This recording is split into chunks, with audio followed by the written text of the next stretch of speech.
Welcome to the Filmlinks Podcast. A bi-weekly podcast where we analyze all that goes into effective filmmaking. I'm Jonathan. And I'm Alex. And this is episode 77, Serious Series 2, Primate Planet Pandemonium.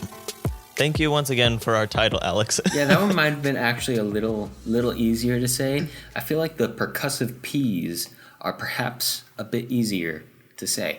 Although there are like five S's in a row there. Four S's. That's a lot of S's. Anyway, we're not here to talk about S's. We're Enough here about to talk the title. about apes. But before we talk about apes, we have to talk about, well, I guess a kind of apes. We kind of fall in the ape family in a way. Well, that's kind of the whole question of this series. It's true. That's true. In a way. But specifically, I'm talking about the apes, the human apes who are kind enough to subscribe to our Patreon, which we really appreciate. And we have a Patreon now, which is awesome. Woohoo! I was actually surprised. It's a little sooner than I expected to actually have people start signing up. Yeah, which is great. And we'd love for more people to sign up. So, of course, go on and check it out. We've got lots of cool perks for everybody who wants to sign up on the Patreon. And if you don't want to go for a regular subscription, we have the one-time tip jar sort of set up over at our Ko-fi page. That is ko-fi, Ko-fi, coffee, however you want to say it. .com/thefilmlinks. The links to all of this are, of course, all splattered all over our socials and our also in the blog post for this episode. Everywhere. It's very easy to find if you really want to find it. So yeah, go check that out. But that's enough of that. Let's talk about the apes. Jonathan, what's the origin of this story? All right, so this story is based on a book by Pierre Boulle. And Alex, I made sure that you did not know the answer to this beforehand, but I want you to guess what other very famous film was based on a Pierre Boulle novel that we have covered on the podcast before. The Day the Earth Stood Still. Nope. It is actually... Do you want me to tell you, or you want to go for one more? The 1970s version of King Kong. Nope. It is actually The Bridge Over the River Kwai. Oh, well, that's actually really surprising.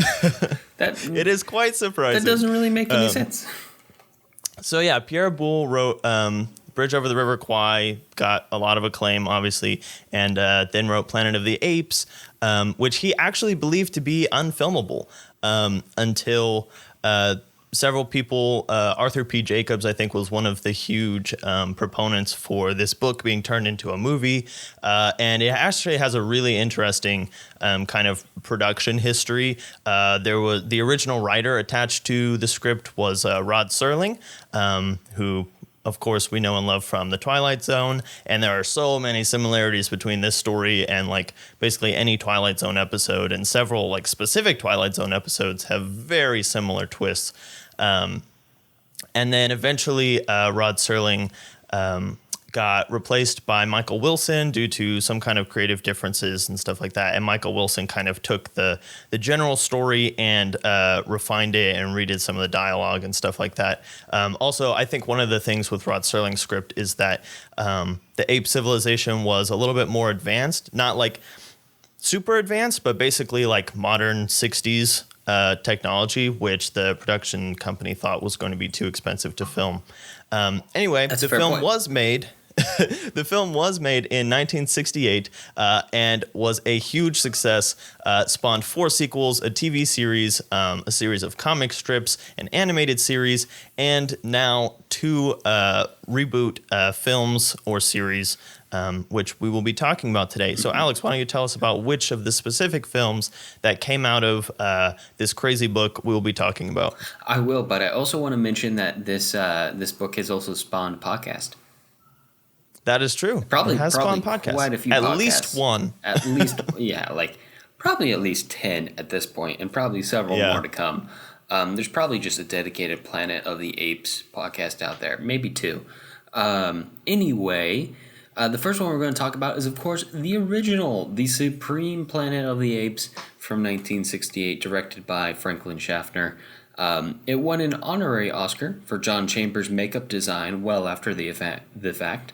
And it was, in fact, nominated for Best Costume Design and Best Original Score at the Oscars. And then we'll be moving on to Planet of the Apes from 2001, which was directed by Tim Burton, and that's all I have to say about it right now. I feel like we should change the name of that movie from Planet of the Apes to Planet of the Apes? Question mark? Just stick a question mark on there. That seems appropriate. Yeah. And then finally... Or just do Planet of the Apes, 2001, question mark? 2001?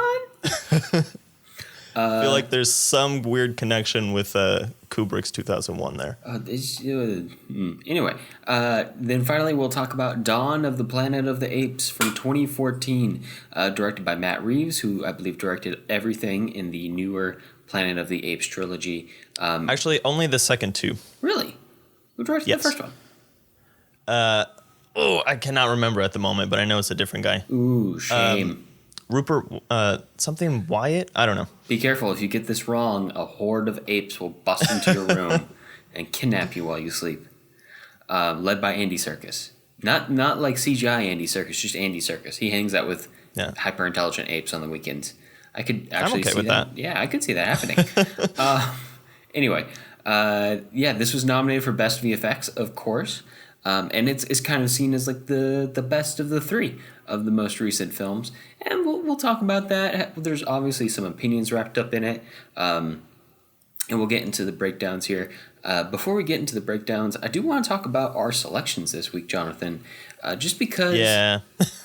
Well, okay, so obviously we put quite a bit of work into picking which specific movies we talk about when we cover a topic. Right. And maybe a bit of a spoiler warning, maybe a bit of a trigger warning if you're like a big Planet of the Apes fan. But we're not big fans of the 2001 version. And we typically my thought going into every episode isn't, let's pick ones that are not good or don't have a lot to talk about. But we're not a podcast that generally tries to rip apart movies. We try to look at what makes movies work generally. But occasionally you have your 1971 King Kong, and this is that of the Planet of the Apes series. But I think it's still worthwhile to have in here.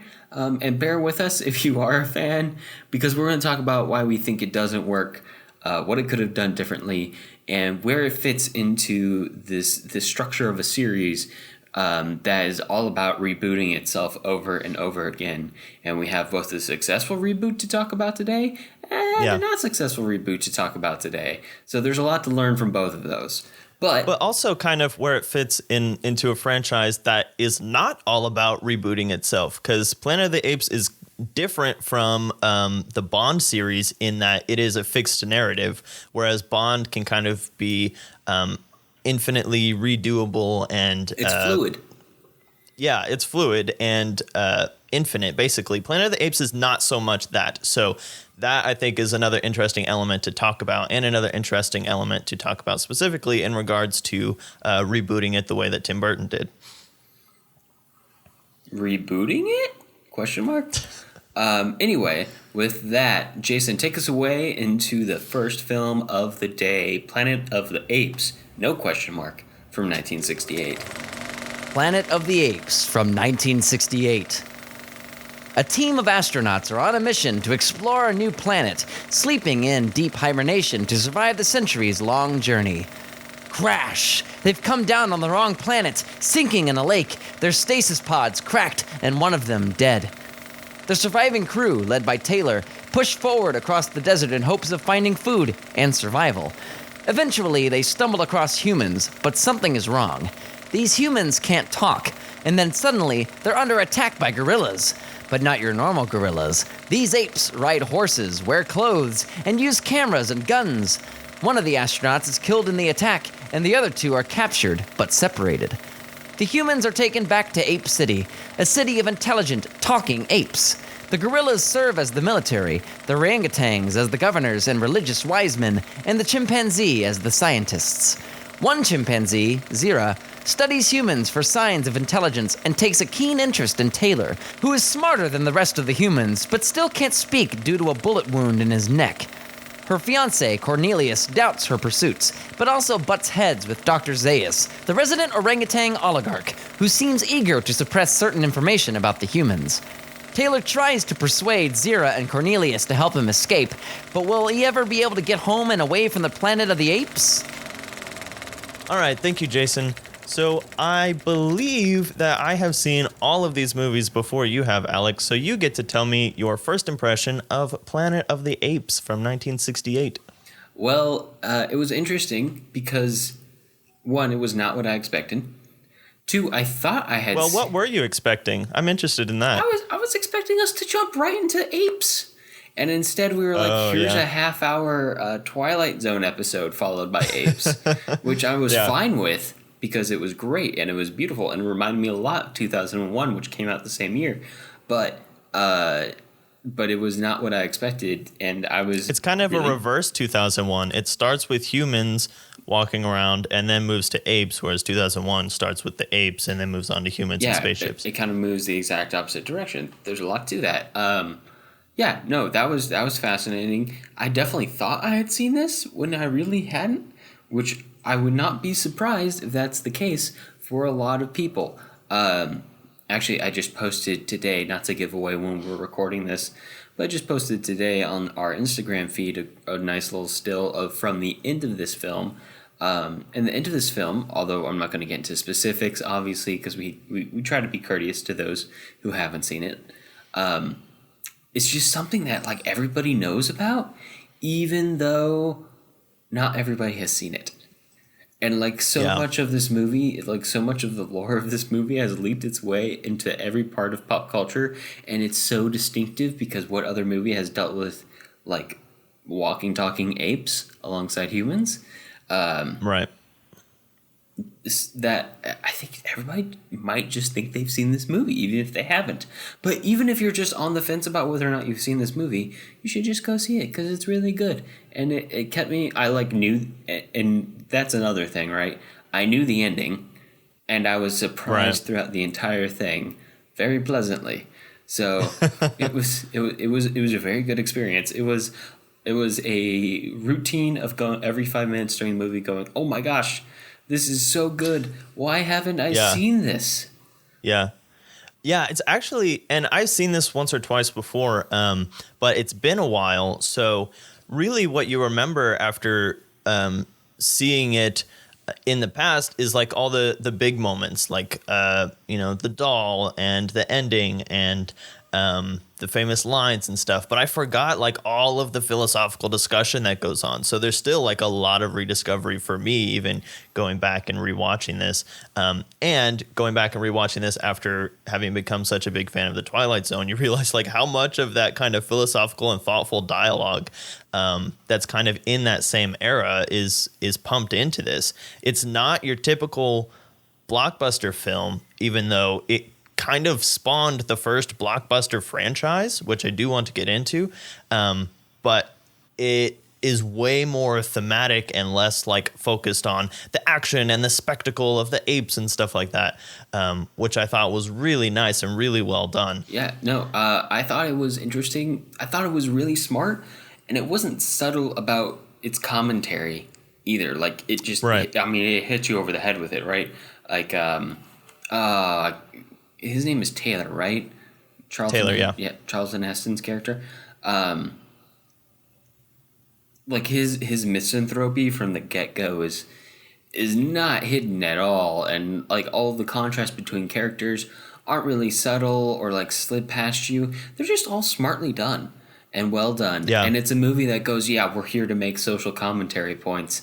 Let's make it. Like even and again, it's not subtle. Even after the humans are being rounded up by the gorillas, the wild humans, they're being like hung from their feet on sticks. It's all images that we've seen from poachers and other wildlife, big game hunters, and all sorts of stuff like that. And that, even that one part isn't really part of the main commentary of the film about man's self-destructiveness.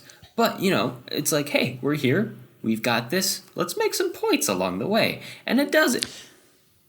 Yeah, that's one of the really interesting things that I was thinking while watching through all of the original 5 Planet of the Apes, which I want to talk about the whole series of them in this part of the podcast, because there are going to definitely be some interesting comparisons to make once we get to the new reboot series. But one of the interesting things is that it does have multiple layers of commentary while also just having to do, this kind of sci-fi fantasy lore. So at sometimes you're like, okay, is this like trying to say something, or are they just trying to like make this world work for the audience? So things like the apes being hunters and hunting the humans and hanging them up, maybe not like a 1-to-1 on like how we treat apes and stuff like that specifically, but definitely a commentary on how humans treat animals and stuff like that. While also there becomes like a little bit of a race commentary on the way that they treat Taylor specifically and whether they're going to accept him into their society or shun him.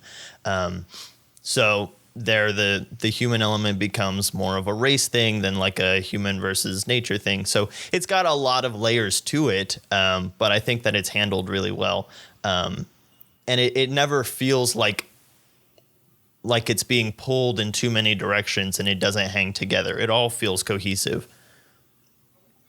Yeah, it all fits together. Speaking of how this movie feels, Jonathan, let's talk ape masks. Yeah. And makeup, so visual effects are part of this series. Yeah. So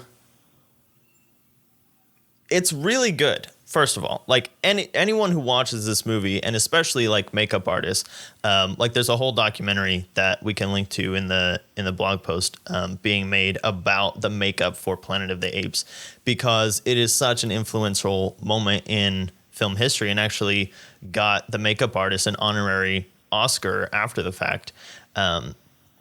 But it's different. It's different than the way that we view effects and stuff nowadays when we have our motion capture and we have Andy Serkis, who is, he literally just looks like a chimpanzee because we can make a model of a chimpanzee that looks exactly like a chimpanzee. Oh, I thought you were trying to burn Andy Serkis for a second. No, no. Yeah, at some point you see the makeup and you're like, oh wow, their mouths don't move that much, but then you just get into the story and you stop thinking about it. And I think that's one of the amazing things. And they kept that makeup for 5 films spanning almost 10 years, and it works all the way through. Yeah, it gets a little more refined as they go along.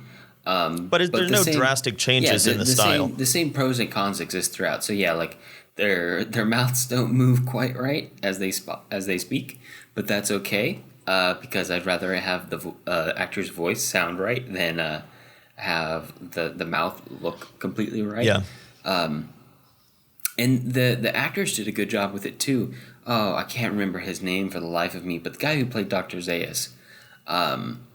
Yeah, I don't remember his name either. Came up with Dr. Zaius. If anybody knows what I'm referencing right there, kudos. Anyway, the actor who played Dr. Zaius came up with the idea to essentially add ticks and blinks and head tilts to their performances, so that they don't look as stiff. They don't look too mask-like.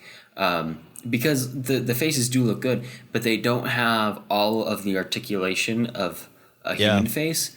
And obviously we see that in the mouths, but even just things like you can't see the eyebrows move or move a lot, and you can't see like cheeks go up and down. Like it all becomes a little harder. So like the way the ape masks work, it's hard to smile, all sorts of stuff. So they add ticks that are kind of similar to how you might think a chimpanzee or an orangutan or a gorilla might move, but are really just designed to kind of make the characters feel alive on the screen. Because after all, it is a motion picture. There needs to be motion. Otherwise, it looks really creepy just having them stand there. Yeah, I was amazed at how much emotion they could all convey through their eyes. I mean, it's almost like a cartoon in the fact that people don't usually like move their eyes that much, but the over exaggeration of the eye expression was done in a way to convey a very specific emotion, and that comes across. And they're all very good at it, and Roddy McDowall gets extremely good at it as we move into the other sequels, specifically like Conquest. Yeah, he plays a lot of different apes. Yeah, Well, really yeah. just two, but like still. Well done. So real Jonathan, quick do you before want we- I have an anecdote for you. Okay, Okay, so and then I'm gonna go into the book. So okay, that's fair. But so no one ever had an explanation for this, and no one really ever put a stop to it. But apparently, during the filming of the original Planet of the Apes, there was a phenomenon where at lunch and at all meals, where the actors obviously had to stay in costume because it took hours to get into the costume. It took hours to get out. But because they were all in costume, it ended up being that all of the chimpanzees would eat with all of the chimpanzees, and all of the orangutans would eat with all of the orangutans, all the gorillas with the gorillas, all the humans with the humans. And no one really understood why that happened, but it did. that's hilarious. Yeah, it's actually connected, I think. So if I had to take a guess, Jonathan, and this is just me waxing poetic, but if I had to take a guess, it's connected to being able to recognize other people, and obviously you tend to recognize different minor differences between people who look more like you than otherwise, just because you kind of have to. So maybe all of the orangutans just learned to figure out which orangutan was which orangutan, but couldn't figure out which chimpanzee was which chimpanzee. I don't know. I don't know. Anyway, it's interesting. Anyway, what do you have to say about the book? Okay, so yeah, before we get completely through the first Planet of the Apes, I want to talk about what the story in the book was, because I read it over the last couple of weeks, and it's really interesting. There are a lot of things that are very close, and between the first film and the rest of the original films, they cover most of the stuff in the book. But some of the main differences are they are actually on a different planet, on the Betelgeuse. I don't even know how you say it. In the Betelgeuse system. And at some point, Taylor, the character who basically becomes Taylor in Planet of the Apes, his name is Ulysses in the book, being a pretty obvious callback to the Odyssey. But he is able to communicate with Zira, and then she eventually gets him an audience in front of the apes where he makes this big speech, and they realize that he is intelligent, and so they kind of assimilate him into the ape culture until the apes start to find out that there was a civilized human society before them through the same mechanism that the film uses through a doll that speaks. And so then everyone starts to kind of freak out, and then Ulysses starts to become sort of endangered. Also, Ulysses has a child with Nova, the girl that he's put in the same cage with. And so then their whole family becomes hunted because the child is showing signs of being more intelligent and articulate than the other humans. And some of the other humans are becoming they're acting differently when Ulysses is around them. At some point, Cornelius shows Ulysses some experiments that they're doing on humans, stimulating different parts of the brain, and basically gets this one girl to speak memories of the human race. It's kind of like a science fiction seance of some kind. It's really interesting. But she kind of, through her, we get to see what happened to the humans and all that. Basically what happened in the book is that the humans just became increasingly lazy and complacent, and they had the apes doing all of their manual labor until the apes were able to kind of see and mimic enough of human society that they started a revolt and started refusing their orders, and then they started giving orders to the humans, and the humans were so lazy at that point that they just kind of like gave up, and they were like, well, if I'm just an ape's pet, then I don't have any worries or responsibilities, and this is actually kind of nice. So it kind of almost has a Wall-E-ish spin to it, in the fact that the humans just become so lazy that they just have no willpower to resist once the apes start to revolt. And another part of the themes of the book is this idea of mimicry, and the fact that apes are basically imitating human society, and then anytime someone comes up with something original, it's just repeated and mimicked over and over and over again, playing off of the verb, to ape something, which is to mimic it or imitate it. So that there was a huge part of the book that was like very scathing commentary on kind of art and stuff like that, which I think is interesting in view of this series and all film series, which is kind of like a mimicking of itself in order to make money. And that's kind of one of the criticisms of the book that didn't make it completely into the movie. And so things that are missing from the that aren't in the book that got into the movie are things like the atomic bomb and the self-destructive nature of humans and stuff like that. So those are just some interesting things. But as we start talking about some of the original sequels, it's interesting to think of the way that Taylor was assimilated into the ape culture, and his child was hunted and stuff like that, which comes up in Escape from Planet of the Apes, where Zira and Cornelius go back in time and start becoming assimilated into the human culture, and then their child is hunted. So it's really interesting how they were able to pull a lot of those ideas in through the sequel films, even though they didn't make it into the first one. Yeah. I love the sequels in this original series. They're really good. They are. Every really time good. I watched one, I was like, maintain their this could have been consistency. 10 times. I was like, these could have been 10 times cheesier than they are. Oh. Like in the way that they're presented, but they work. Oh, trust me, I've seen series where the sequels just go off the rails completely. Godzilla, wait for next episode. But yeah, no, they are really impressive, and I don't think it was the original intent, but they end up making one cohesive story about like saving the world unintentionally, which is really interesting. Like, if you're looking back on it, if you look at all of the actions that take place over the course of the first 5 movies, the end of every single movie moves the world closer to being saved. Even blowing up the world moves the world closer to being saved. Yeah. They literally rewrite history and make it better. Destroying the world. By destroying the world. Yeah. Yeah, it's amazing. So just to put it out there, the titles of the sequel films are Beneath the Planet of the Apes, which comes, I think they're all like a year apart. So Beneath the Planet of the Apes, Escape from Planet of the Apes, Conquest of Planet of the Apes, and Battle for the Planet of the Apes. And Conquest and Battle are two of the big inspirations that actually started this reboot series that we're seeing now with Rise, Dawn, and War. So there are a lot of similarities between those. But between the original Planet of the Apes and Escape from Planet of the Apes, it covers a lot of the stuff that happens in the book, and then it just kind of keeps going from there and imagines what could have happened to get it to the place of the original film. Yeah. But actually a better place. But a better place, yeah. When John Huston is teaching all the children. I was about to say as it should be, but I'm not sure that's the case.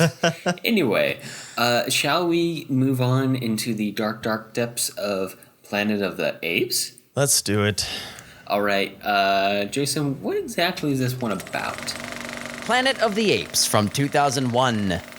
In 2029, aboard the space station Oberon, an astronaut trains chimpanzees to go on space missions deemed too dangerous for humans. His favorite of these simians is Pericles, who goes missing on an exploration of an electromagnetic storm approaching the station.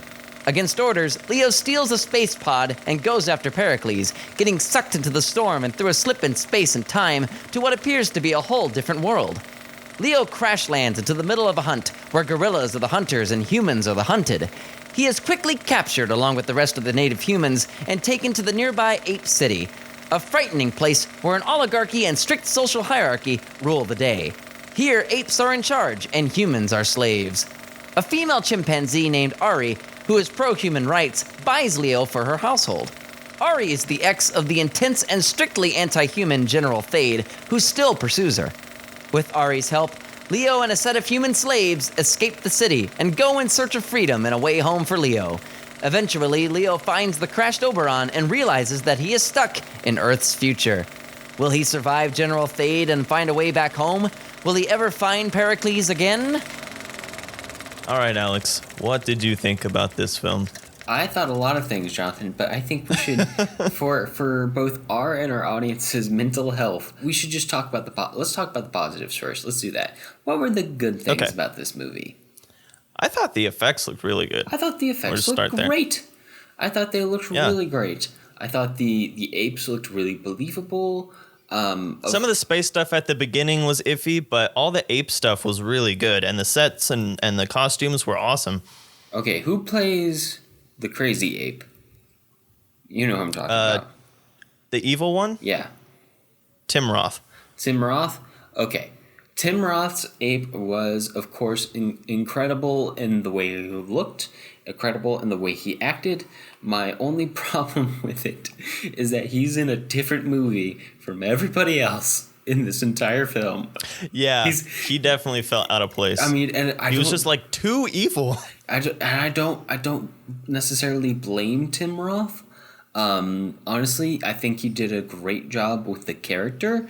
I just think that like it wasn't coordinated well, which is basically me saying like I think the director didn't have a very clear vision of what they were going for. I think we're gonna find that through a lot of elements of this film. Oh, like the ending? Well, yeah, and like what was the theme of the movie? Because all the themes from the book and the original series are just stripped away, and they just like start over with something. They're like. This is what I would call, and I think I've used this term on the podcast before, but a back cover movie, where let's read the back cover of a book, be like, that's interesting, and then just make a movie out of it without actually finding out what it's about in any way whatsoever. Yeah. And of course, if you want to adapt something and make it different and make it about different themes, that's one thing. But this movie doesn't even have consistent themes within and of itself. Like it changes what's it about. Like what's it about multiple times. Like there's like a messianic thing that happens like a 2/3 of the way through. Kind of, yeah. Okay, so here's what I was thinking. This film would have worked probably a lot better if they had taken off the name Planet of the Apes and turned the apes into aliens. And then he just shows up on this alien planet. He finds these two warring alien tribes and helps them reconcile each other or have the oppressed minority kind of lead an uprising or something. I think that would have worked way better. Are you talking about the John Carter on Mars trilogy? Because that's what you're talking about right now. Basically, but I mean, there are probably several other examples, but that would have worked way better as a science fiction film. Like apes. Yeah, it just would have worked way better as a science fiction film if you didn't try to put it inside of a series that is so thematic and so philosophical already and is well established, and then you strip all the thought out of it and just make it this spectacle. Yeah. So that makes no sense and it's not really about anything. So my biggest problem with this movie, oh man, we were like, well, let's talk about positives, and that did not last long. We got through VFX, and that's about it. My biggest problem with this movie is that as long as it is, I think it's only around 2 hours, which is about standard for a movie of this kind. Which is still half an hour longer than every of the original Planet of the Apes. They were all like an hour and a half, and I was always like, how did they get this much into an hour and a half? Yeah. But anyway, my biggest problem with this movie is that you get like... So there's a lot of different plots. There's a lot of different characters happening. And you don't get any full plots. You only get half of a plot every time. Like halfway through, you get Tim Roth's dad, who is actually played by Charlton Heston, which is supposed to be a callback, and I'm sure he regrets that now. But I regret it for him. But you don't really get the start of that story. You only get the end. You only get the back half of Mark Wahlberg's character being like a messiah for the scattered humans. You don't get the first half of that story. You only get the back half. You don't see the word spread to all these humans. You don't see how all the humans are really oppressed out in the wild or really in the city. We don't see too much of that. we just get like this weird story in the city where Chris Christopherson like is there to sacrifice himself for a moment. There's also So there's one the moment love that I triangle thing. Oh, the love triangle is terrible. Yes, it is. But the one moment that I think encapsulates like the forced half-baked plot of this movie, and not just plot but story, like all of like the meaning juice behind the plot is not there too. There's a moment when they're all escaping, and for no apparent reason, one of the house humans that's with Mark Wahlberg goes, and one of them stays. And there's no real reason why one goes and one stays, but they do. And the one who comes with him after they rescue the human tribe with Chris Christopherson and the lady who is just going to kind of be there for the rest of the movie. One of the humans is like, filthy house human. I'm like, what? What? There's been nothing to build up to this. There's been no class distinction between these two besides what they're wearing. We're not going to ever come back to that distinction. There's not going to be any sort of relationship or character arc between these two. There's not going to be anything. There's just going to be this weird hint of an actual story. And none of the stories that are presented are inherently uninteresting. None of them are incapable of having meaning. They're all just half-baked. Not really developed. The whole thing is scatterbrained. And it could... Okay, so it actually should have been... And I don't know too much of the story of the production of this movie. I wish I had, but I think I was just kind of done with it after I watched it. But I do know that even the ending image was just kind of meant to be provocative. It didn't even have a plan behind it. They were just like, we'll figure it out when we do the sequel. And then thankfully they never did a sequel. Whew, dodged a bullet there. Yeah. So should we say what the ending image is? Yeah, so at the end, it's he goes back to Earth and he lands at the Lincoln Memorial, which has been replaced with a statue of Thade, which is Tim Roth's character, the evil general. And it says something about like in loving memory of our great General Thade or something. And it just makes no sense at all because, first of all, okay, so... Watch out now, boys. He's worked up. We start this film in space on some random like space ship colony thing where they have all these like monkeys for some reason because they're endangered or something on Earth. I don't know. And so I'm going to spoil the crap out of this movie, by the way. And so they're on the ship with all these monkeys. They see this weird space storm thing, cue techno jargon. They're like, hey, we'll send a monkey into it and see if it survives. And he's like, no, you can't send my monkey because I've spent 2 minutes at the beginning of this film forming an emotional relationship with him for the audience. And so then he gets in a ship and he follows his monkey. They crash land on this planet. Actually, only he crash lands on this planet. He lands in Dagobah or something. Then he finds all this stuff. And the instant that the humans start talking, I was like, okay, this is not a Planet of the Apes film because that's the whole point. It's just a slavery, movie where he has to come and rescue this people, but no one is curious about anything. He's not curious about why the apes talk. I don't think he ever asked anyone, like, what is going on here? Why are the apes talking and having a civilization? He's just like, I gotta get back to my ship. Once he starts bringing out blasters and like sci-fi things, the apes are not curious. They're just like witchcraft. They're not like, oh, wow, how did you get all this technology? You're a human. You're supposed to just be dumb.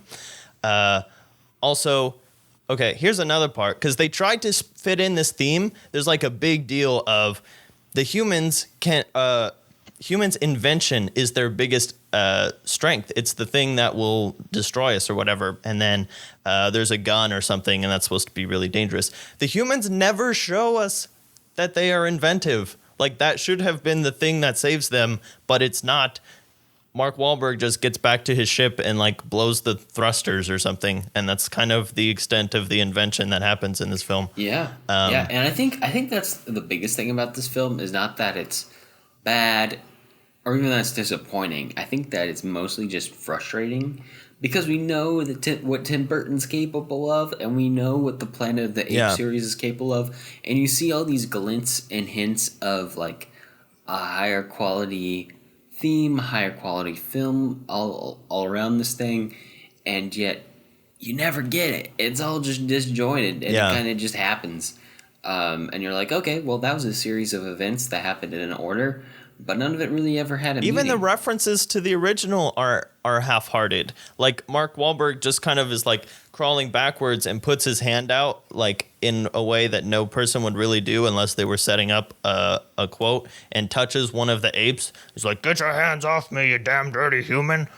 And it wasn't even a good line delivery, and I was just like, what? But why did you even say that? I mean, because they could. It was just everything. Yeah. Yeah. We should also mention, and we've already talked about how like the plot doesn't really work. There's no real continuous theme, but just in terms of world building, because I felt like they were definitely going for an even darker version of the original Planet of the Apes, which I don't even know if it was really necessary, just because the darkness of the original Planet of the Apes is in that it doesn't look was really dark. But it is dark. Yeah. And then in this one, they try to go for a more visceral present darkness, this more oppressive darkness, which is very Tim Burton in nature. But they do a real quick, terrible the job idea of is laying that down the exposition. Anyway, yeah. Yeah, so the idea is that the big ship with all the apes crashes after they lost their one guy, Mark Wahlberg, and so then all the apes magically become sentient. There's not even any like attempt at an explanation of how that happens, and they take over. And I was thinking that they killed all the humans, but then there would be no humans that would be there, so that doesn't make sense. So they take over and enslave the humans and kill some of them, and then the humans are just like they're slaves now, but there's nothing about the humans that makes them less intelligent or less capable than the apes, so I wasn't really sure why they were being oppressed. But that's the idea, is that the planet crashed and the apes took over, which defeats the whole like thematic premise of how the apes became dominant in the original Planet of the Apes. Yeah. So with that, like the world building, like that's the extent of the world building. There's not a whole lot else you can do except for putting funny, like boring political jargon in the apes' mouths. And it's funny because apes talk about the same boring stuff that we talk about. Yeah. And even then, like the ape world is very not well fleshed out. Like it feels like there's a lot more to it than we're ever getting. Which, of course, the world and the original Planet of the Apes is very complex. It has a very structured society, but we only get the parts of it that we need to know about, and nothing is hinted at that doesn't need to be explained later on. In this one, yeah, we don't even know about apes outside of the one colony that Taylor lands in, like because that's the world as far as we need to experience it. That's as much as we need to know. And in this one, we definitely get hinted at a lot more that we never get. Like even the fact that I don't know her name and I don't really care, but Helena Bonham Carter's ape, her dad is a senator, which means there's a senate of apes somewhere.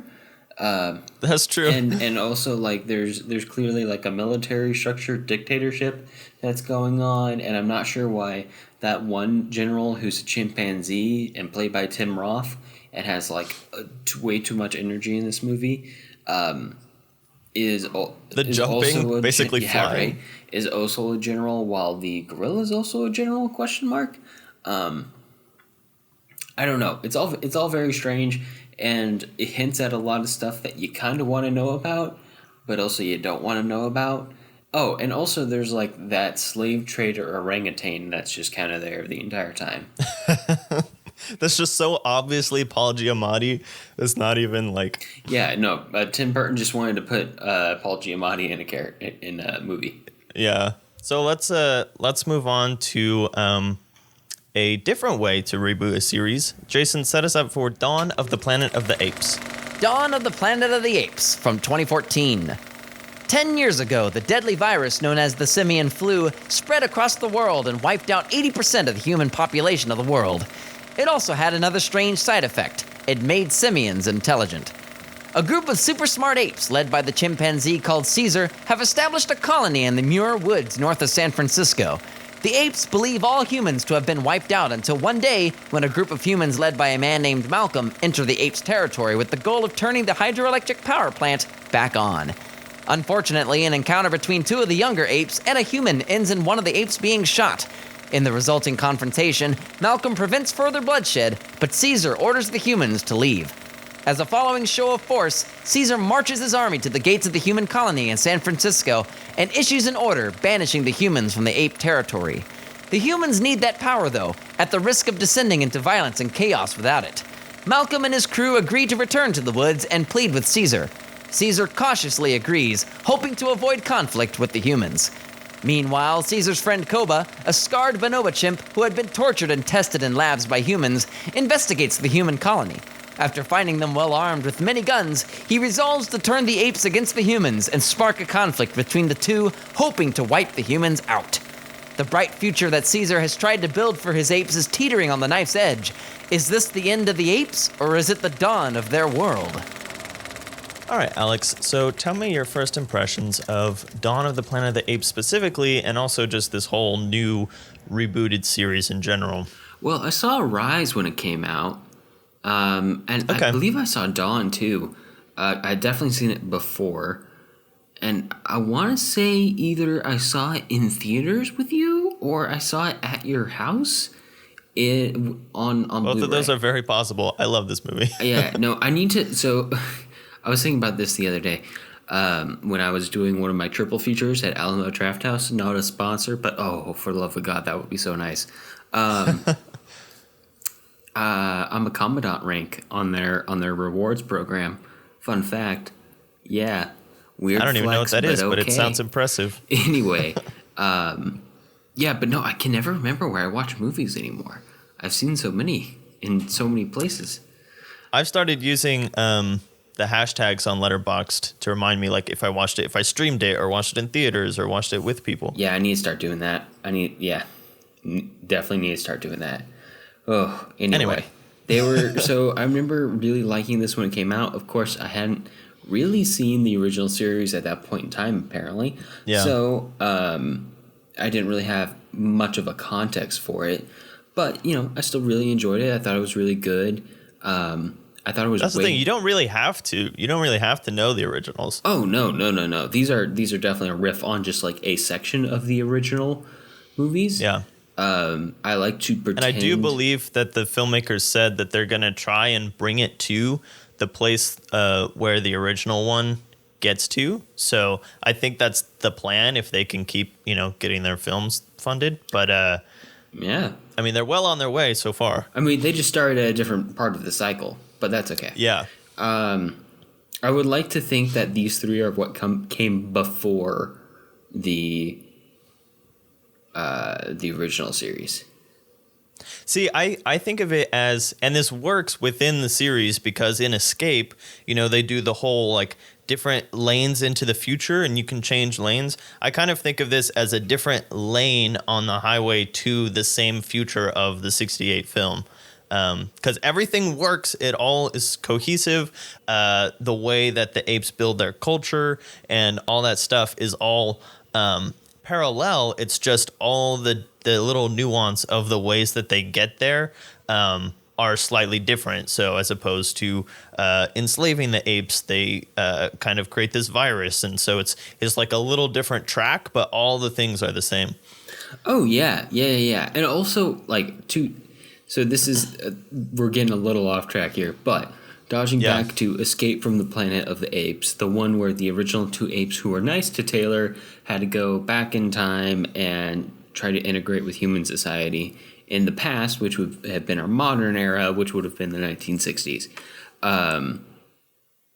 But anyway, I thought they were just bullshitting that story when they were talking about the origin of the Planet of the Apes. I was like, I think they're bullshitting this right now.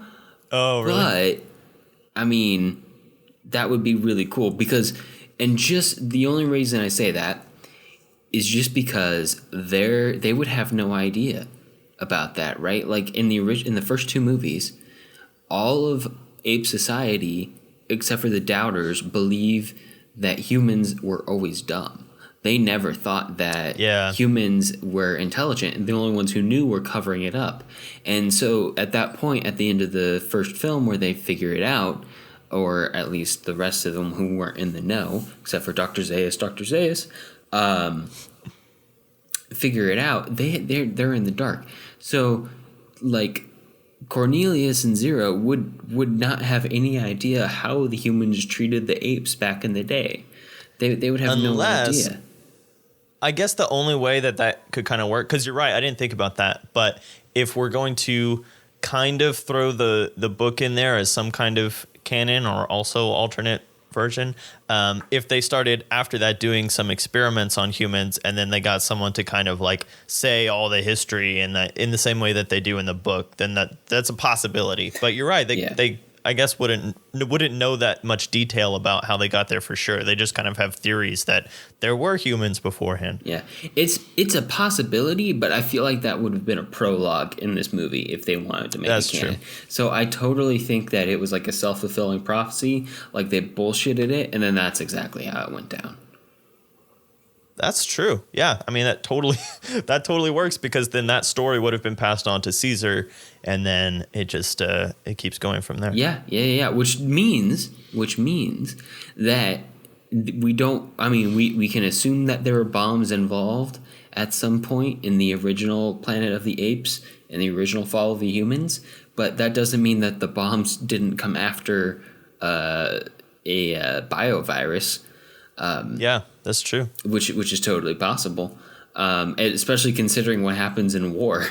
So right, and I mean, war kind of sets it up to be that way because they've already got that alpha and omega thing going on. Yeah, which I want to talk about all those references, but let's focus on Dawn for now. Yeah. So this is an interesting one. It's kind of a tie into the themes of this movie, but it's also kind of a tie into the idea of this continual rebooting, and we talked about this on the Bond episode, how reboots and new editions tend to fit the era in which they get rebooted in. And obviously in the 1960s, at the height of the Cold War, a freaking nuke is the scariest thing on the planet. So of course that's what becomes like the big, that's what caused Doomsday.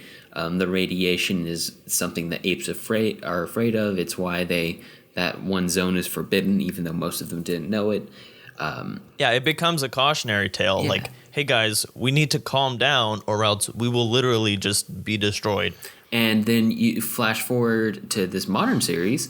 The thing that has caused the fall of humans isn't necessary. It's along the same lines in the sense that it's kind of our own hubris. It's us chasing things that we shouldn't be chasing. It's us trying to play God.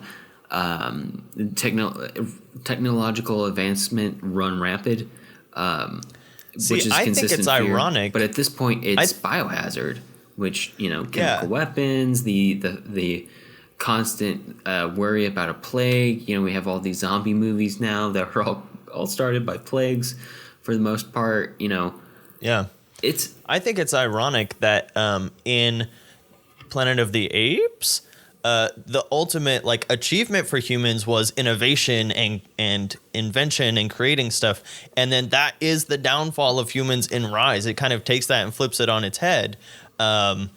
Almost like if it was done intentionally, it's basically like a slap in the face to Tim Burton's movie, and like the only theme that kind of tries to poke its head out there. And it shows the dangers of what innovation can do if it's left unchecked or if it's driven by greed. Oh, it definitely can. Yeah. And that's something that I don't remember a lot when I look back at Rise of the Planet of the Apes. Right before I watched it this most recent time, I was like, I wonder how that ape plague got there at the end. Why did they call it the ape plague? Man, that was a bit of a Deus or a ape ex machina. And then I watched it and I was like, oh yeah, that's right. You just like James Franco's character so much that it's hard to be like, oh yeah, no. It's your fault. It's your fault. And I think that's a good point. Not all advancement that can cause harm comes from an evil place. Well, that's another point that I think throughout this entire series, Rise, Dawn, and War, I think the writers and the filmmakers do an amazing job of making everybody's point of view explained and understandable. Even if the way that they go about acting on their motivations is dubious or just flat out wrong, you can understand where every single one of the characters is coming from, and that's what makes compelling conflict. Yeah, and that's very important to this movie, because if we didn't have that, Copa would just be like a fucking asshole. Yeah, I want to get into the themes of this film because they work because we understand all angles of them. So one of the biggest ones is family and protecting your family, which is not only it's kind of brought together in this really overarching theme of tribalism, where we protect our own and you are different. So if you are trying to attack us, I'm going to favor my own over you. And that's really put to the test here. And then that's brought to a really intimate place on both sides of the spectrum with Caesar's family, with his wife and his son, Blue Eyes, and also with the humans, who I forgot all the humans' names. So the guy and his new wife or girlfriend or whatever. We're never going to see him again. His son. They probably died 5 minutes after this movie was over. They all do a really good job in the film, though. And then there's also this like almost like Greek tragedy dichotomy of the two peacemakers of Caesar and the other guy, and the two warmongers, which is the guy who shoots the first ape, and then also Koba, obviously. I wouldn't even put Gary Oldman necessarily on like the side of an antagonist because he's so sympathetic and relatable, and he even has this family theme brought in whenever the power comes back on. Yeah, and we he see like his suddenly has an with his arc family, in the last 40 and minutes he just of the movie. like breaks down. So even though he's definitely fitting into this tribalism of we're going to protect ourselves at any cost to the apes, he's still like, you still understand where he's coming from more than the guy who's just like bringing guns everywhere and he's just going to shoot the apes, even though he knows that that's a terrible idea. Okay, Jonathan. Okay. I have a serious question for you. And okay. I knew this because I had seen this movie before. Going into taking notes this week, you might have seen it looking through my notes. But this drove me up the wall crazy, and I could not, for the life of me, find a reason for it. So one of your humans on your initial scouting team kills one of the apes, or I don't even think he kills him. I think he just injures him. Okay. I do have an answer to Okay. this. Keep going. And I spent the rest of the movie searching for a reason why that one human had to be brought back for the return trip, when clearly that was a dumb thing to do if it wasn't absolutely necessary. There is one line which explains this, which I caught this time, and I don't remember if I heard it before. I must have missed it. And it's never shown visually. But Malcolm, I just remember the human's name. Malcolm says, because the girl asks him, why do you have to bring him back? And he says he used to work at that water plant, so he's the only one who knows how it works. So that's why they brought him back, so that he could help them get it started again. Well, one, that would have been nice to show. Yeah, it would have, if like we had any scene of him kind of like working on something. But I mean, we've got the scene we have of the humans working is like of them in the tunnel, and then the apes dig them out, which is nice, but it's more perfunctory than any kind of explanatory. Doesn't really show him being super duper necessary to it. Which obviously in this case, if that's the case, yes, that's true. But we should have seen more of that. Yeah. But two, kudos to them, because I'm a big believer in this. If you have something that's going to be frustrating for the audience if they don't have it answered, or something that would otherwise be a plot hole, but you have a reason for it and you need some way to bring it up, have another character just ask the question. Like, yeah, that the audience would ask. That the audience is going to ask, because the audience is dying for that answer, but the other characters can't really say the answer without being asked. And even if you don't catch it the first couple times, like it's in there at least. So you're like, man, why? And then she's like, oh, why do you have to bring him? Oh, yeah, that's what I was wondering. You know what? Shame, just a little shame on me, because obviously I wasn't watching this in a theater. I was watching it at home on my laptop while I was taking notes. So I caught up. Yeah, it's easy to kind of miss stuff. Easy to miss some lines here and there. Yeah. Okay. But anyway, but that's you're right. Seeing that visually would have helped.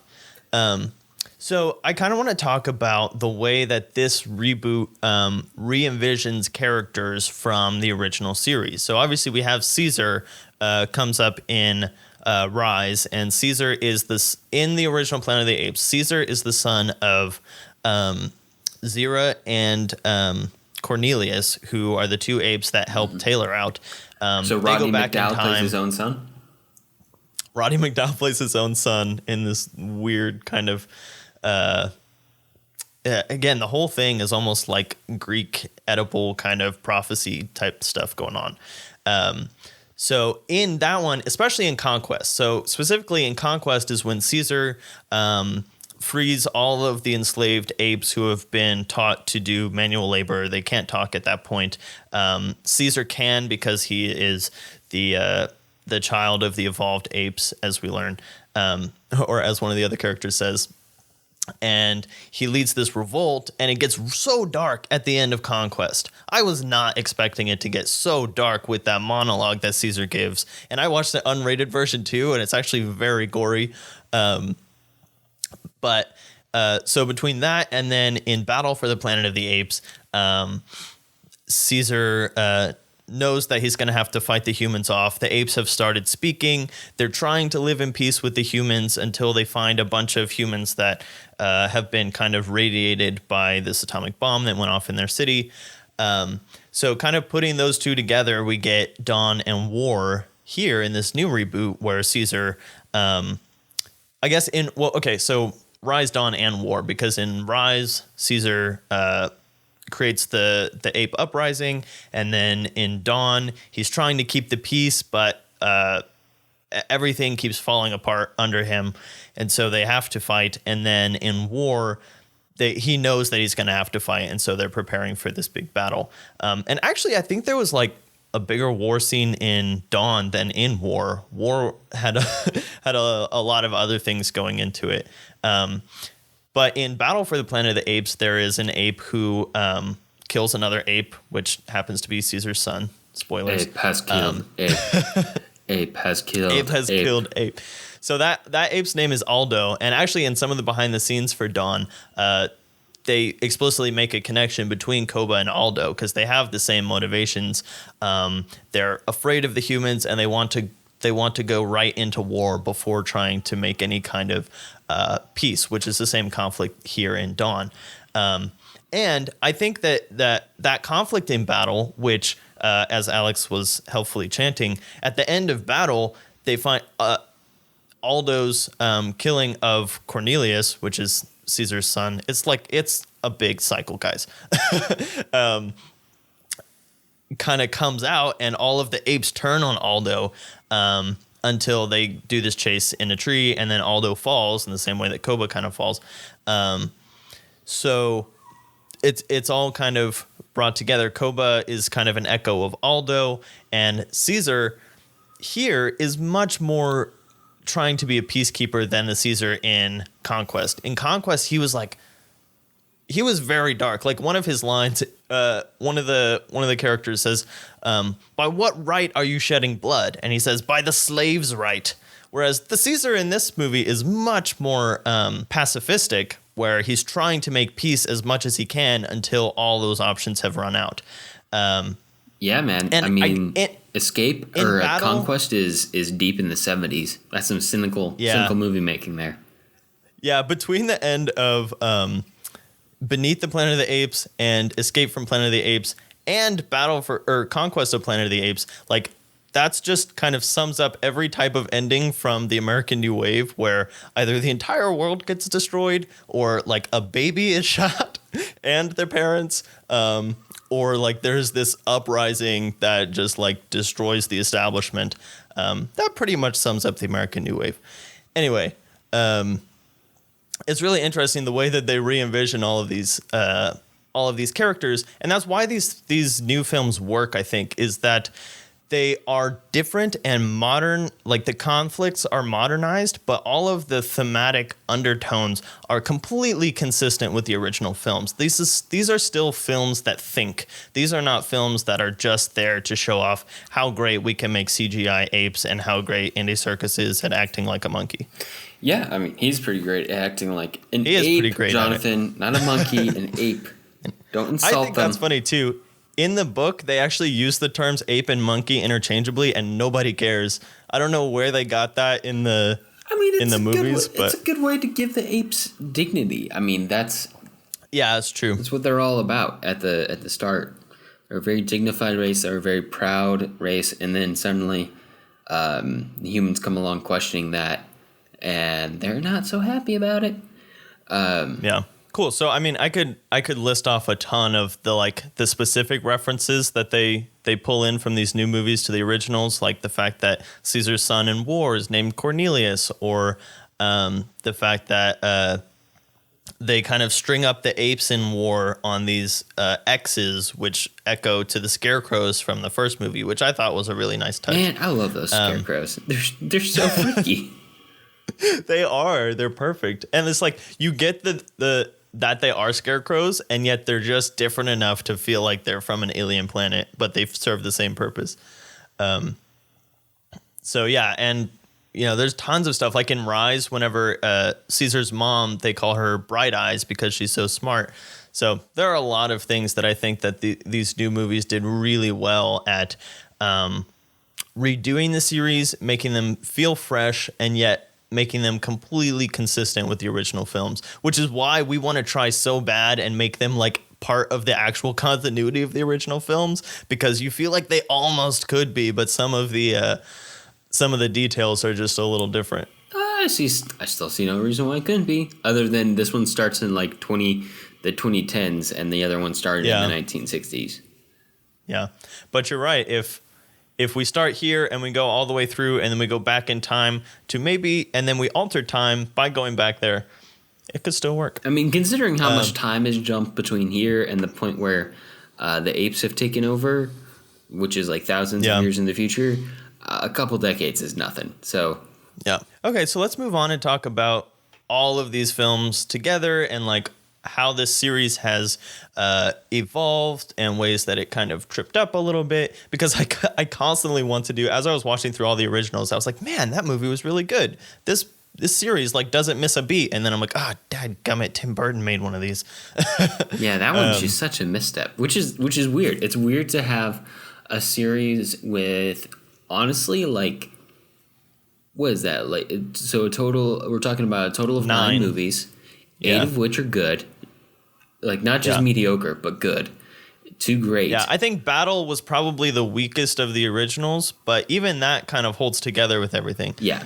Especially at the end, and then when you realize that it's a big cycle that's brought it back to a nicer place than the original one started at, you're like, okay, yeah, this works. This is a good capper. And then, but I mean, to have 8 good to great movies and 1 just really awful movie is pretty darn good. I mean, yeah, it's a good ratio. Bond doesn't have that success rate for sure. I'll tell you right now, Godzilla doesn't. Most series don't. But yeah, maybe most series that have 2 or 3 movies like can't even keep that consistency. The Matrix. Yeah, man, and maybe that's why 2001 gets ragged on so hard, is because all of its brothers and sisters are just so much better than it. So it's a hard spot to be in. But also, like 2001, it's frustrating. We've talked about why it doesn't work. But maybe the reason why it's not just frustrating but infuriating is that it feels lazy. It feels like somebody just kind of like drew some random, like watched half of a Planet of the Apes movie, drew some random notes on a sticky note, threw it up on a wall, spent all of the budget on the VFX, and then showed up to direct it only half of the time. The VFX and the cast, the all-star cast. But I think the other reason that makes it feel so lazy is that this is a series of films that is about stuff. It is thoughtful. It is, it's reflexive on itself and on us, on people. I think watching through the original series, I was like, man, this series has it has echoes of Star Wars in it. It has echoes of Back to the Future and the Terminator and like all of these things that came after it that I think owe a huge debt to this series, considering how popular it was and how many of them that they made, but have just become so much more popular because of the era that those films were released in. I was like, I'm surprised how little people talk about the rest of this series, because I thought that they were really good. And I saw so many echoes of the things that came after it. But they're all thematic. They're all about stuff. They don't spend all their time fighting. They don't spend all their time making jokes, even though they could have done that easily, especially with Escape from Planet of the Apes. Escape was so heartfelt that it could have devolved into just like jokes, which there were some in it, but jokes about apes acting like people, and it's funny because they're not people, but that's not what it was about. And so all of these movies are very thoughtful and not nearly as cheesy and kind of lowbrow as they could be. And then 2001 comes in and is just as cheesy and lowbrow as it could be and worse. And it's not really about anything. It's not that thoughtful. And so it's just a huge letdown.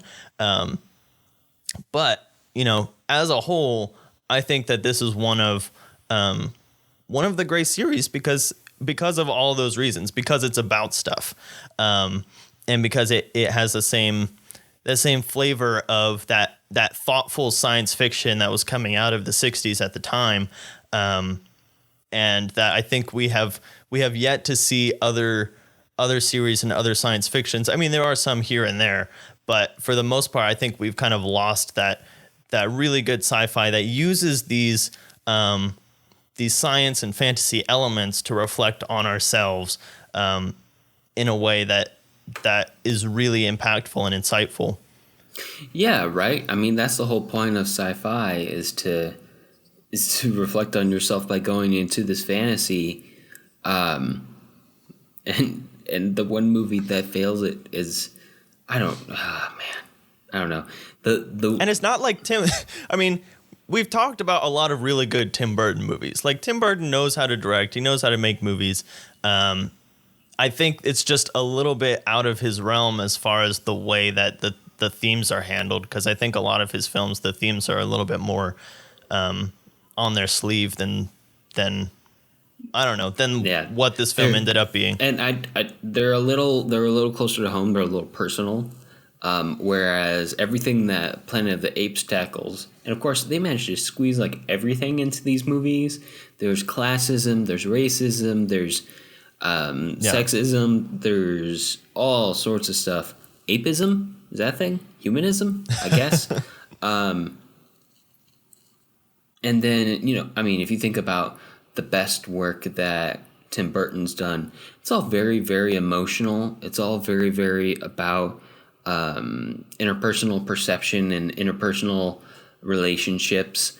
And it functions on a different level. Not to say that one of those is better than the other. Just that, it was a big step out of bounds. And there's a lot of money in this, and that's a big ship to steer. And I think they tried to fit too much into it, and they just never finished developing it, really.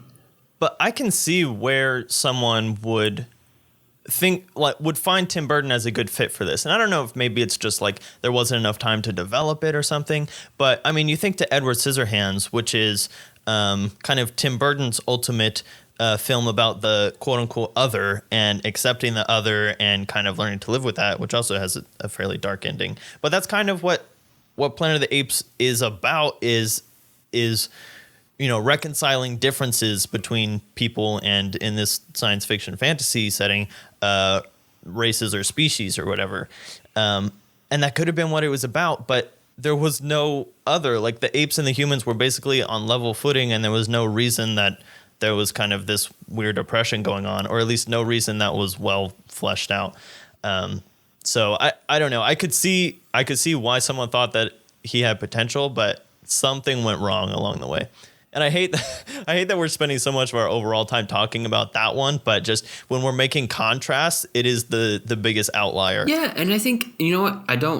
I'm not upset about it. I think it's in here for a reason. We picked it for a reason. Yeah. And of course, we've talked about how, and I think now is a good time to stop and say, hi, new listeners. I see you there. We watch our stats, and it's nice to have you here. Welcome to the show. We here at the Filmlings, just being me and Jonathan really, and Jason, we don't like to pass judgment. So I think that's why we're equivocating so hard on. Yeah, we're excusing ourselves. This 2001 film, but we do like to try to find out what makes movies work and what doesn't make movies work. We tend to focus on the former rather than the latter. But this is very much kind of like a condensed film school podcast where we like to try to teach not only ourselves, but hopefully give lessons to our audience about, what you can take away from these movies to make yourself a better filmmaker, make yourself a better storyteller, make yourself a better artist, and maybe even make yourself a better human or an ape. I don't judge. But, we can learn a lot from how to just not make a movie, and two, how to not reboot a series, which is to bite off too much at once. I almost feel like the whole movie starts off too big, and then it has nowhere to go from there. It doesn't really have much of a sense of mystery because we all know what's going to happen, and that kind of shoots it in the foot right from the get-go. Whereas in Rise, it picks a different part of the series to start in, and it's definitely going in a slightly different direction, a slightly different lane, if you will. And so there is already an air of mystery about what's going to happen. And then by the end of Rise, we're in a similar enough place to recognize similarities to Conquest, but a different enough place that the characters in the story can still develop on their own and obviously deal with similar themes and similar meanings, but have their own personal arcs along the way, have their own significance, their own flavors along the way of the same film. And the other thing is that going into the new films, I think that there's a pretty safe assumption that a large portion of the audience has only seen the first original Planet of the Apes at this point. So if you're going back to Rise, or maybe just heard about it, so you may kind of know generally what it's about. But if you have seen the film, like, there is enough in this new series to reference to the first one and kind of be like, okay, I can see we're getting there. And then for the hardcore fans who have seen all the other ones, they're like, okay, so we're getting there in a different way because we've already gotten there in the original films. We're getting there in a different way, but it still works. It's still cohesive. Yeah. Once again, that's something to talk about, Jonathan. Once again, much like the Bond series, I found the newer ones to be much more satisfying after I went through and watched all of the old ones. Yeah, absolutely. Because they do such a good job of not making references for the sake of making references, but for incorporating references into the feel and the texture of the world that they're building. Yeah. Because the way that they get to do the world building is actually kind of a luxury. They get to start with our world, so we have no exposition that needs to be done, and then they build the world. We get to watch that entire world being built, so that we don't have to spend a lot of time on exposition, because the whole series is the exposition on the world that they're creating and getting to, and all of the things that they wrap into it feel like the original films, and that's what makes them work.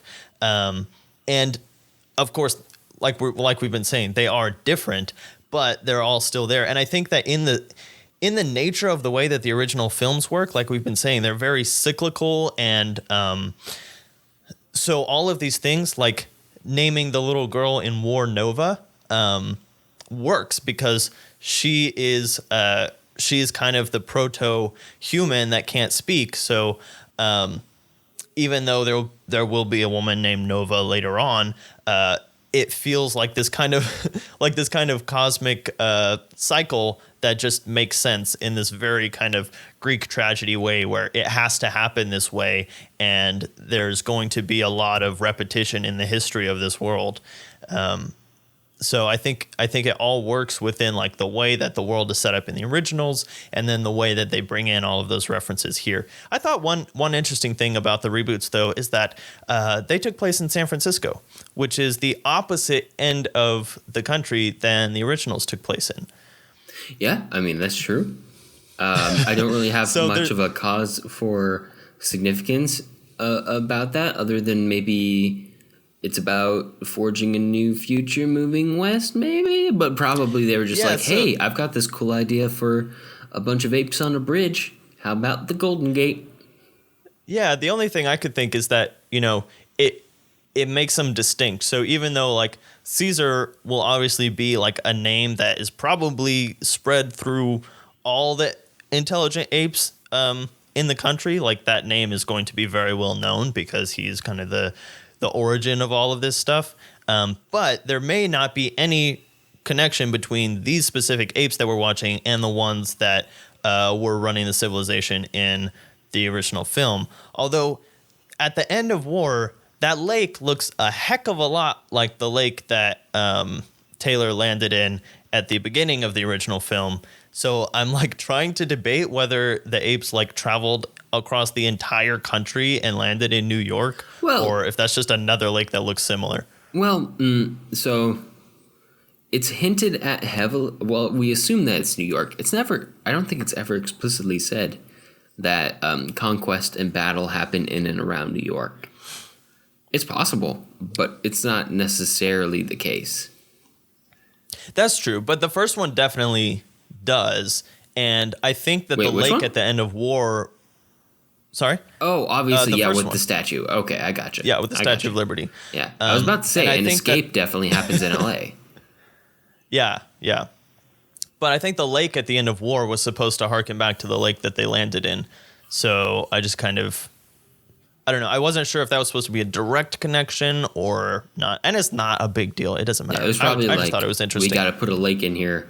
We might as well make it look like that, because it's not gonna wreck it at that point. It's not gonna be a reference just for the sake of a reference, right? All of the references that we notice in Rise, Dawn, and War that are done well are done for a purpose.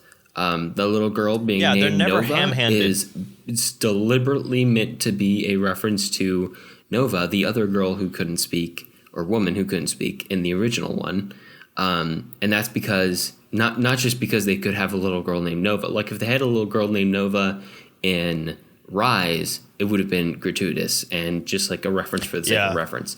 In War, when humans are starting to lose their ability to speak, it's thematically important.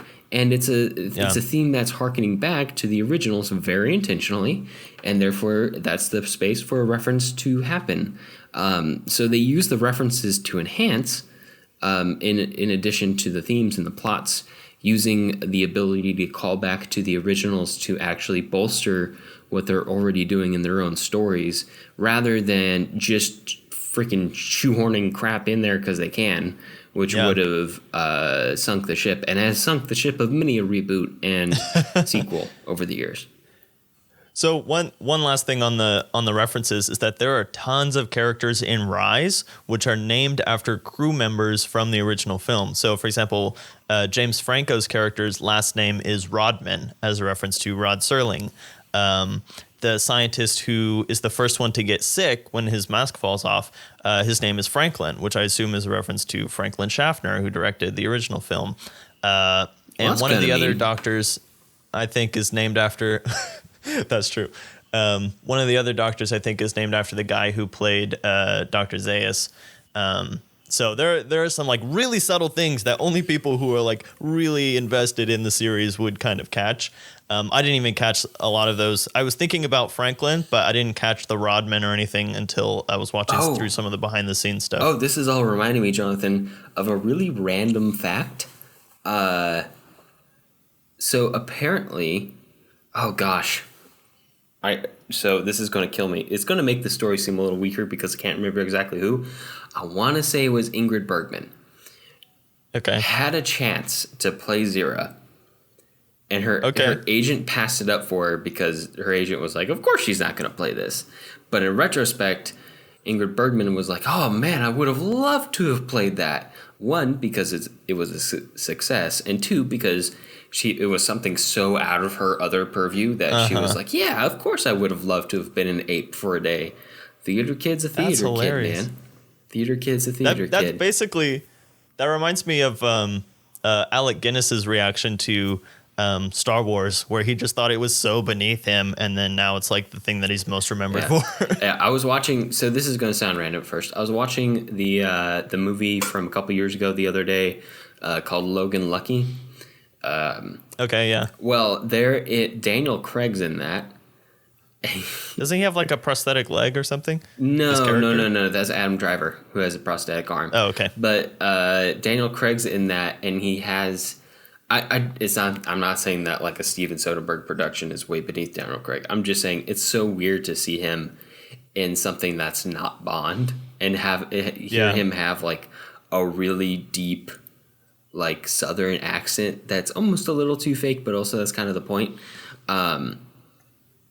And you know, I get it. Actors are worried about being typecast, and you have to try to break out of that. Otherwise, you'll only be Bond or like suave British guy for the rest of your life. Or like how we were talking about how the guy who played Moriarty is going to be stuck playing villains forever. Yeah, that's true. Or Anthony Perkins even. But one of the silver linings of playing an ape. You're fine, man. Yeah, no one can see you. Nobody can see it. I mean, unless you're Andy Serkis, but then again, you've already made your bed with the whole CGI mocap thing. And yeah, Andy Serkis has kind of, I think he's proved himself in a lot of arenas. So no one thinks anything is beneath Andy Serkis. He could play anything he wanted perfect right now. He has a comparatively quite a bit of freedom as an actor. Yes. So anything else to mention before we tie up this episode, Jonathan?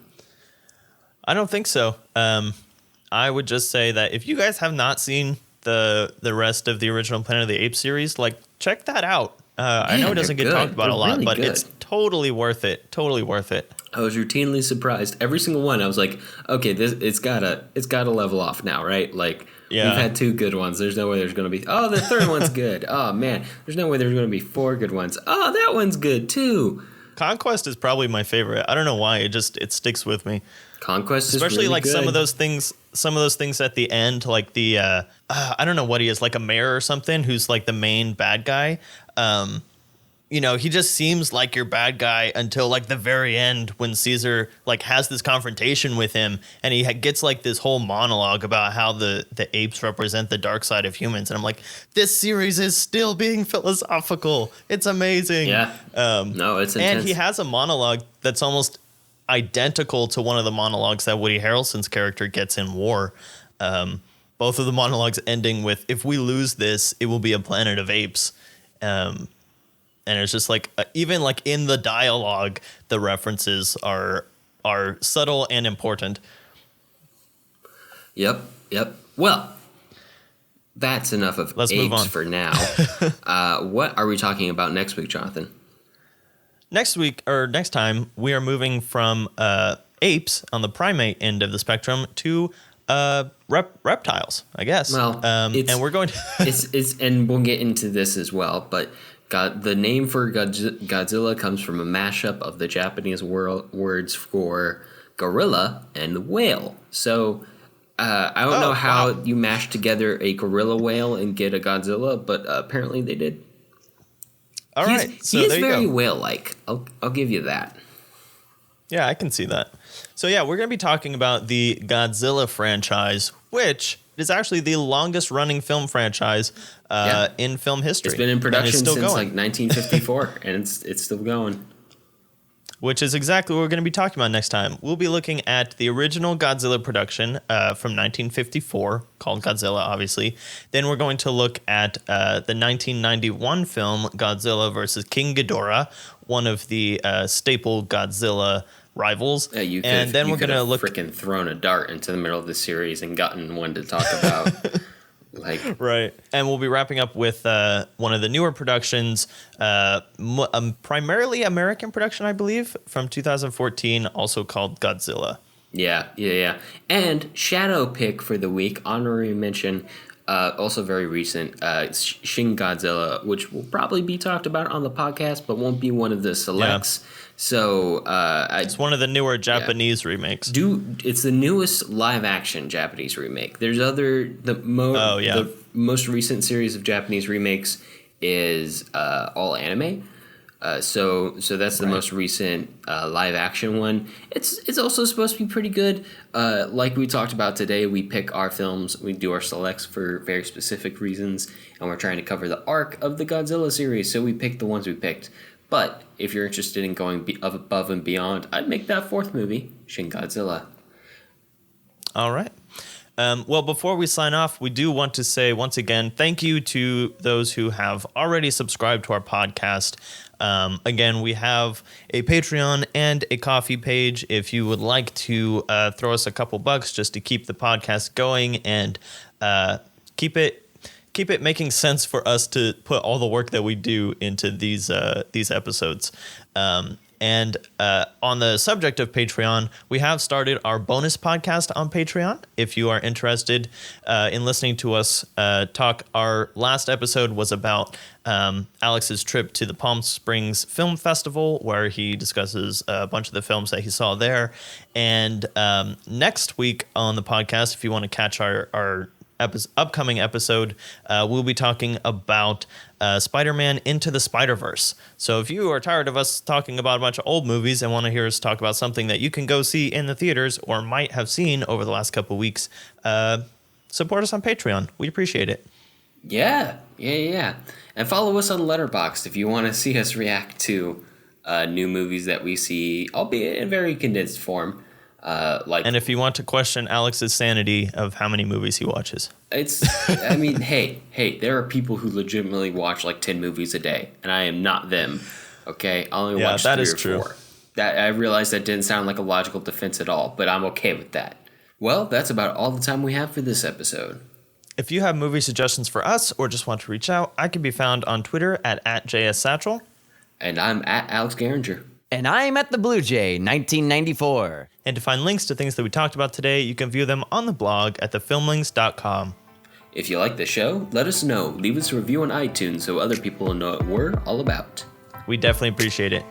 Talk to you next time. All right, see ya.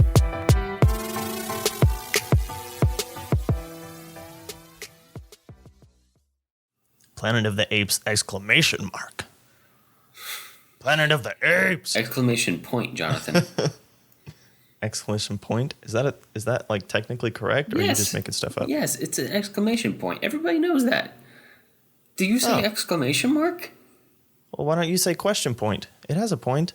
No, it's exclamation point and question mark. Oh my God, your wife's a teacher. Ask her. Yeah, okay.